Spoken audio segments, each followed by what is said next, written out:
Hi, and welcome to Crunch Time, my new series about workouts for the working person and how to achieve success in anything.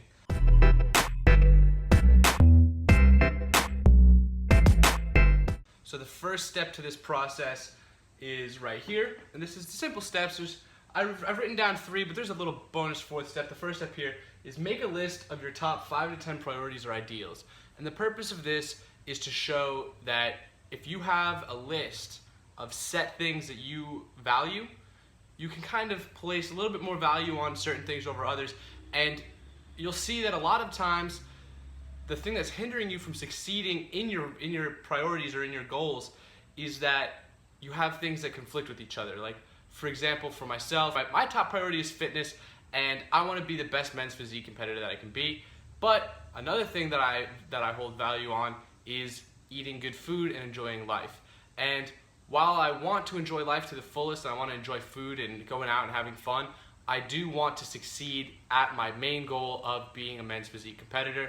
So I'm going to have to make some more sacrifices on the side of fulfillment in maybe eating or partying and socializing in order to attain true success in my top priority. That brings us now to goal number 2 of this process, which is set an attainable goal. A lot of people will come out and try to set goals that are lofty or unreachable, and I can say I want to be a men's physique competitor, and that's an attainable goal, but to say I want to be the Mr. Olympia champion men's physique competitor this year, that's not an attainable goal, because I just started. I've never even competed in a men's physique competition. This is probably the key of this, is make sure that it's within reach. Start with something that you can get to and use that as a building block, because maybe I do want to be a men's physique Olympia competitor one day. I mean, personally, that's not in my goal list, but let's say it was. The first step to that would be to be a men's physique competitor, then to win a men's physique competition, then to get hopefully sponsored, promote myself and get up to that level where I can compete at the highest level and win at the highest level, because you don't make that change all of a sudden. Which brings us perfectly to step number 3 of the process: progressively make your goal a reality. Like I said, nothing happens overnight. Any change that's worthwhile isn't going to take place from one day to another. It's going to take place over an extended period of time. So don't be discouraged. Don't be discouraged if your goals aren't coming along as quickly as you would have liked. Things take time, and true worthwhile goals are going to take a period of time to achieve.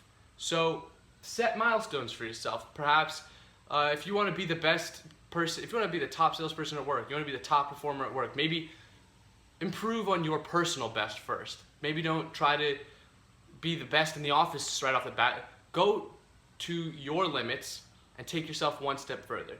And then once you keep doing things like this, and once you keep pushing yourself one step further, and you're competing with yourself, eventually everyone else will fall by the wayside, and unless they're matching your efforts, in which case you can just up your efforts just a little bit more. Constantly push yourself out of the comfort zone, because that's where your true life begins, right at the edge. If you're sitting somewhere where you're comfortable and you're familiar, you're not going to progress. There's that old saying, familiarity breeds contempt. You don't want to be somewhere that you know very well. You want to be somewhere that's a little unknown. Try something new and really push yourself if you want to succeed, if you want to be the best. So progress is key here, because it's not a snap of the fingers and I have what I want. It's a grind. You're making your way through, and by doing that, you are taking the proper steps in the right direction. A little bonus tip is become what you think about. So if you think positively towards progressing towards your goal, that's what's going to happen. If you're thinking negatively, if you're thinking for example, for myself, with fitness and becoming a men's physique competitor, if I think, oh man, I hate dieting, this is the worst thing ever, I'm never going to get where I want to be when I want to be there, then I'm not. It's as simple as that. But I wake up every day saying, I feel a little bit leaner, let's see if I really am. And then if I'm not, then I work even harder that day to achieve the goal that I want. If you think positively, if I'm thinking positively and saying, I can do this, dieting's not that bad, look at the bright side. I get to learn new recipes, new ways to cook, new ways to live and enjoy that in life, enjoy my life the way I want to. So instead of maybe going out and partying all night, I go for a hike with some closer friends. I build relationships. I go on walks with my dogs. You know, I take in nature. I go to the park. I walk around New York City. I go out and I go for a bike ride through the woods. I enjoy the smaller things, you know, instead of just being drunk on the weekends and hanging out. And I mean, that's not really getting me anywhere, whereas this is. And that main goal allows for my sub goals to kind of fall in line and really boost that main goal up even more. So if I'm thinking positively, I'm going to act positively. And that is possibly one of the biggest tips I can give you. So when you take all of these into account, you should be able to achieve success over time. So again, just another a little broader breakdown of the entire process is, if you sit down and you write out your list, that gives you a visual and physical list of things that you want to achieve. And then if you set that goal, you're giving yourself a schedule, a time frame, a roadmap, if you will, of how to get to that goal that you just set for yourself. And that's probably what most people lack, and that's why most people fail, is they don't have a set written thing that they can fall back to anytime they kind of lose their way. And by having a goal and a game plan for that goal, you allow yourself to stay on track even when the times get tough.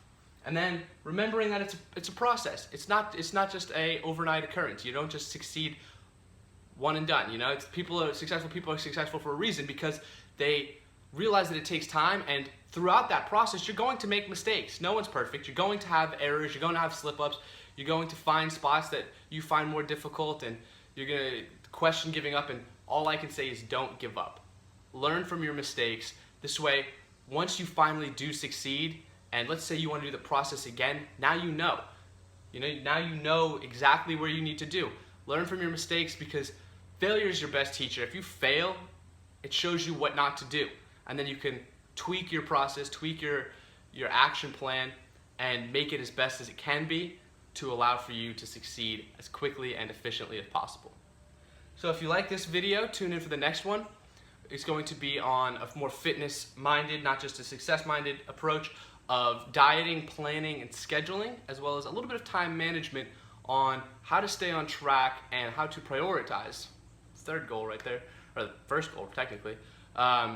And with that, you'll see a couple tips. I'll give you a couple tips on how to really take into account what truly matters and what will benefit you most, while also being able to balance the things that you don't really want to give up, but you do know that you have to make some sacrifices on. So if you like this video, give it a thumbs up, and please do subscribe. Thanks for watching. Kiss for you.